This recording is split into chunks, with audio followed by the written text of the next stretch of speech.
grand chamber of the International Court of Justice was filled with a tense, almost heavy silence as the representative of the Kingdom of Saudi Arabia rose to speak. The ornate hall, with its high ceiling and the dignified arrangement of judges in their black robes, seemed to bear witness to the gravity of the moment.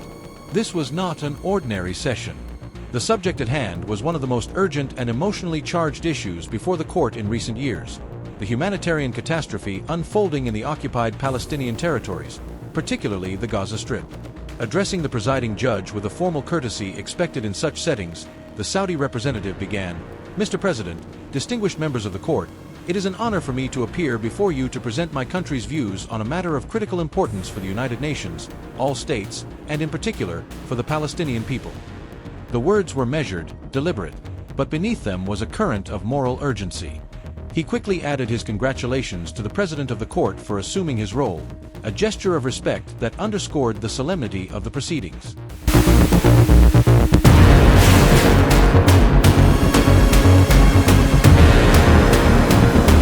Then, without delay, he went to the heart of the matter. Less than a year ago, the court had issued a landmark ruling, holding that Israel's policies and practices in the occupied Palestinian territories, from its settlement expansions to its continuing occupation and annexation of certain areas, constituted flagrant violations of international law. The court had called for an end to these actions as a matter of urgency, laying out a clear legal path for Israel to bring itself in line with international standards. But, as the Saudi envoy reminded the court, that path was not taken. Sadly, but predictably, he said, Israel had chosen to ignore the ruling entirely, acting as though it stood above the law. His tone remained calm, but the accusation was pointed. The world, he said, was now confronted with the consequences of that defiance. The turning point came in October 2023, when events on the ground escalated dramatically. What had already been an entrenched crisis became, in his words, of more immediate and extreme importance. The United Nations General Assembly, alarmed by what it described as Israel's impunity, had returned to the court to seek guidance once again, this time on a specific question: Israel's obligations regarding the provision of humanitarian aid to the Palestinians in the occupied territories.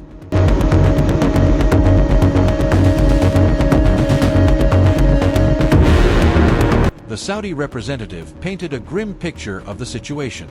Humanitarian assistance, life-saving supplies, medical aid, food, and clean water had been repeatedly blocked by Israel, particularly in the Gaza Strip. This was not a matter of isolated incidents or logistical complications. It was, he argued, a deliberate policy.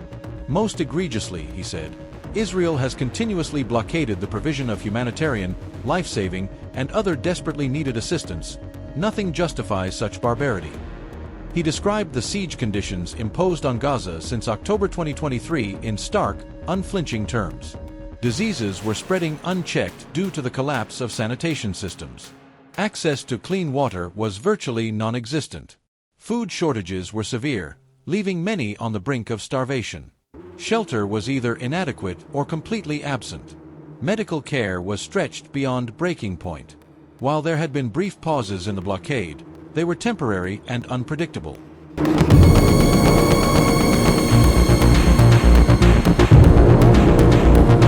Israel, he said, had reinstated conditions of total blockade at will, halting the entry of everything from food and fuel to temporary housing and essential medicines.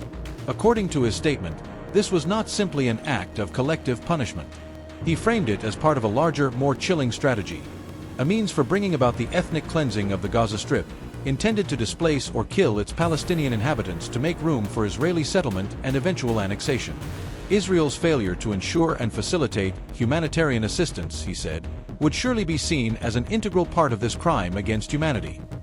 By withholding aid, he continued, Israel was also undermining the Palestinians' long-established right to self-determination, their ability to survive, rebuild, and function as a society. The destruction of livelihoods, infrastructure, and the capacity to be self-reliant was, in his view, no accident.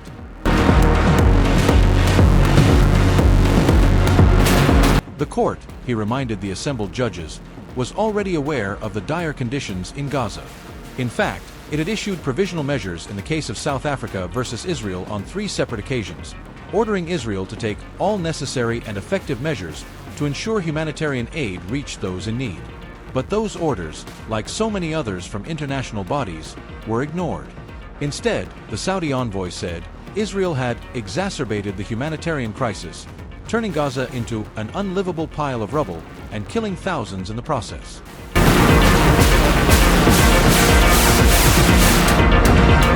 Here, his remarks took on an even grimmer tone.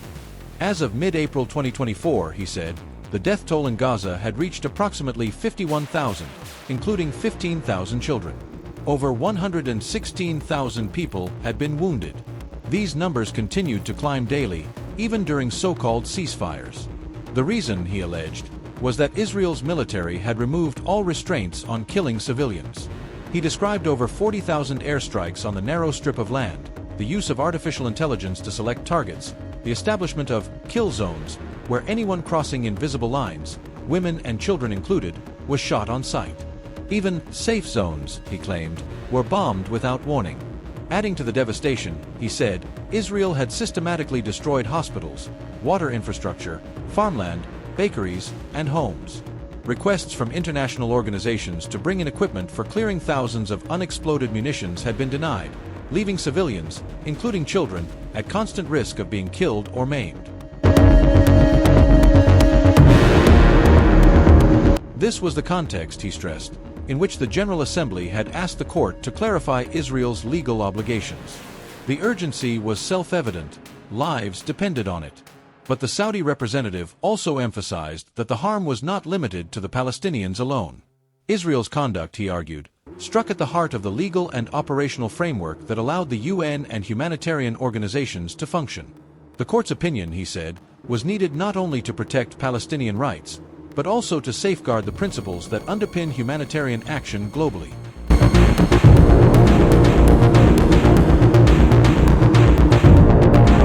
In making this point, he singled out the United Nations Relief and Works Agency, UNRWA.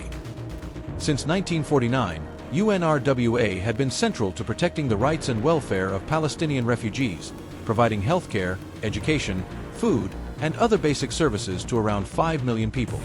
There is no realistic alternative to UNRWA, he quoted the UN Secretary General as saying, when it came to humanitarian aid for Gaza.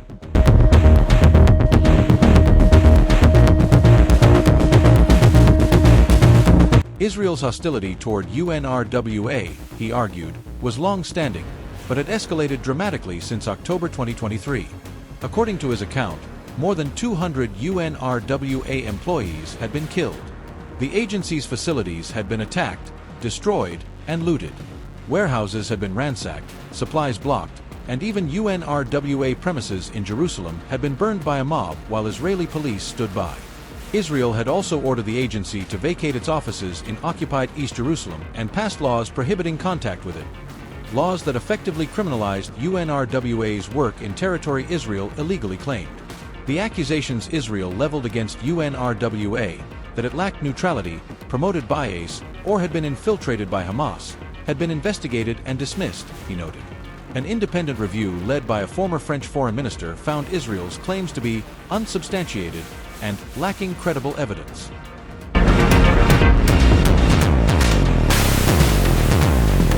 In his view, these were fabrications, a campaign designed to justify actions that not only harmed Palestinians, but also undermined the UN system as a whole. For that reason, he argued, the court's advisory opinion was urgently needed to affirm Israel's obligations and protect the legal foundations of humanitarian operations.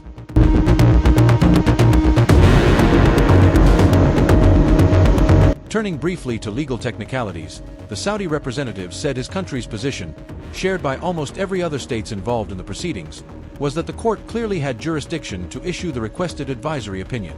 There were no legitimate grounds to refuse. On the contrary, given the inhumane conditions in Gaza, the court had a duty to act, clarifying Israel's obligations under international law to allow aid in and to permit humanitarian organizations to operate without obstruction.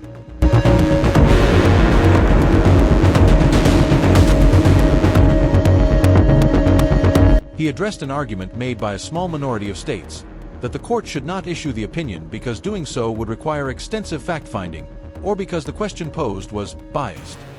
These objections, he reminded the court, had been raised before, and rejected, in earlier cases, including the 2004 advisory opinion on the separation wall and the more recent ruling on Israeli practices in the occupied territories. The reasons for rejecting them then, he said, were equally valid now. This was a direct, forceful indictment of Israel's conduct, grounded in humanitarian concern and framed as a call to defend both the Palestinian people and the principles of international law. From there, he unpacked why. The current request to the court, he explained, is not a repetition of old debates. It is self-evidently different.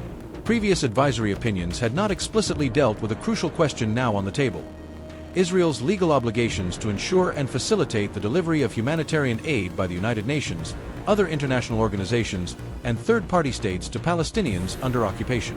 That gap, he argued, leaves the court's position on this matter unknown and in need of clarification.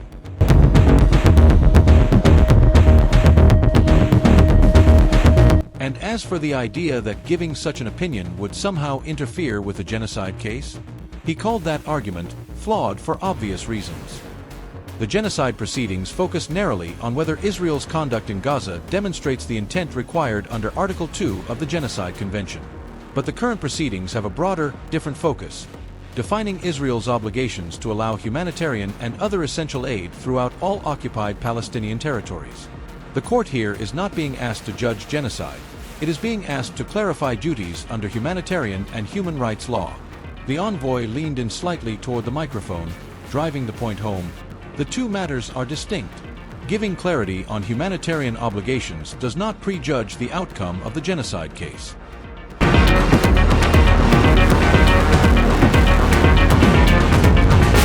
From there, the Saudi representative shifted to the heart of the matter: Israel's responsibilities as an occupying power under international law. He cited the 1907 Hague Regulations and the Fourth Geneva Convention, the bedrock legal texts that define what occupiers must do. These rules are clear, he said. At a bare minimum, an occupying power must ensure the basic needs of the people under its control: food, water, shelter, medical supplies, at all times. Medical personnel must be allowed to work without interference, and no measures amounting to collective punishment can be imposed on the population. But Israel's duties, he stressed, go further still. Quoting Article 59 of the Fourth Geneva Convention, he pointed out that if an occupying power cannot or will not meet the needs of the occupied population, as is obviously the case in Gaza, it has an absolute obligation to let international organizations and third states step in to provide those essentials. This is not a conditional duty, he said. It is binding and non-negotiable. That obligation is reinforced by Article 69 of Additional Protocol I to the Geneva Conventions, as well as United Nations Security Council resolutions requiring that states do nothing to obstruct or hinder aid efforts in the occupied Palestinian territories. These resolutions, he reminded the court, are not polite recommendations. They are binding decisions under the UN Charter.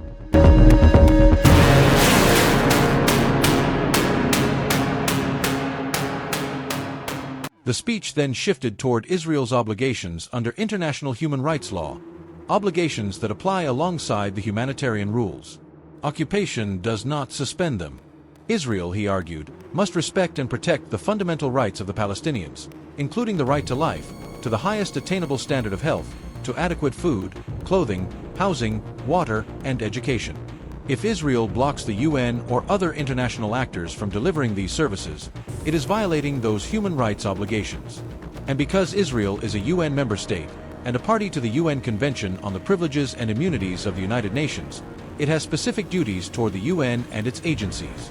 Under Article 2.2 and Article 2.5 of the UN Charter, members must cooperate with the UN in good faith and give it every assistance in carrying out its lawful actions. That duty applies not just to the Security Council, but to the UN as a whole, including agencies like UNRWA, whose mandate is to deliver humanitarian aid to Palestinians. The envoy's voice sharpened as he addressed recent developments. New Israeli laws targeting UNRWA by stripping its legal protections and opening the door to possible criminal proceedings against its officials. Such moves, he declared, blatantly violate Israel's obligations under both the UN Charter and the Convention on Privileges and Immunities. He reminded the court that UN property, assets, and officials enjoy immunity from legal process. This is not a courtesy. It is a legal shield essential for the UN to do its work. Under Article 104 of the UN Charter, the organization must have the legal capacity to operate freely in member states. Under Article 105, it and its officials must enjoy the privileges and immunities necessary to perform their duties. These protections extend to UN premises themselves, which must remain inviolate, meaning no entry without consent, a duty to protect them from threats, and a prohibition on any attack against them. And this is not suspended in wartime, he stressed. Armed conflict does not give Israel the right to ignore the inviolability of UN premises. Then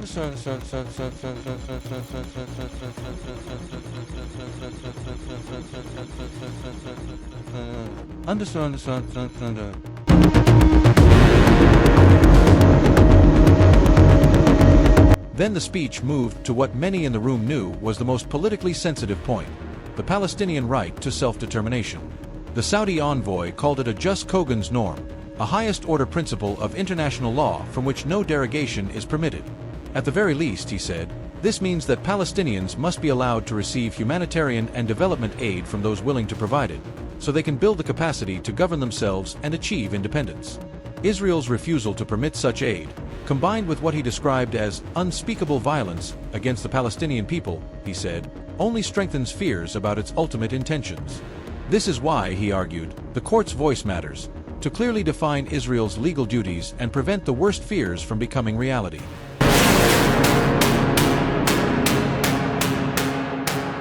Finally, the envoy closed with a reaffirmation of Saudi Arabia's long-standing position. The Palestinian people's right to self-determination is at the core of the matter before the court. Riyadh's stance is unwavering. There must be an independent and sovereign Palestinian state along the 1967 borders, with East Jerusalem as its capital. This, he said, is non-negotiable. He thanked the court for its attention and sat down, his words lingering in the air long after the microphone went silent. Around the chamber, observers scribbled notes, some with nods of approval, others with furrowed brows. But no one could deny that the kingdom's position had been laid out in painstaking detail, and with a tone that combined legal precision with deep political conviction.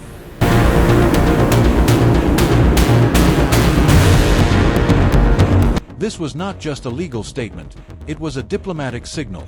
It drew a clear line between humanitarian law and political reality, between what is already codified in treaties and what Saudi Arabia believes is morally imperative. For listeners in the room and for those following around the world, it was a reminder that the legal battles over humanitarian aid to Gaza are also battles over the shape of the future Middle East. He urged the judges to act decisively. The conditions in Gaza, he said, left no room for hesitation. Given the inhumane circumstances to which Israel has subjected the Palestinian people, most terrifyingly in Gaza, the court must make clear that Israel is obligated to ensure and facilitate humanitarian assistance.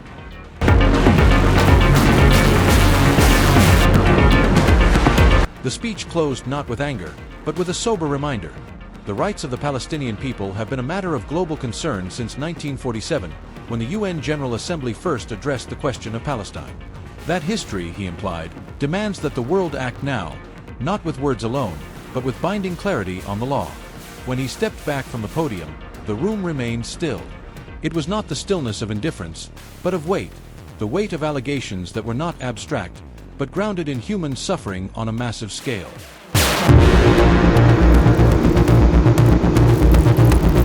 In the hallways outside, diplomats and observers exchanged quiet words. Some scribbled notes, others spoke in low voices about the numbers they had just heard. For those listening closely, this was not just about Israel and Palestine, it was about the credibility of the international system itself. If the court's rulings could be ignored without consequence, then what protection could any civilian population hope for in the future?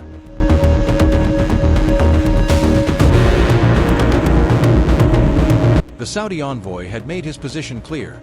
In the face of deliberate starvation, mass killing, and the dismantling of humanitarian operations, neutrality was not an option. The court, he said, must speak, and the world must listen.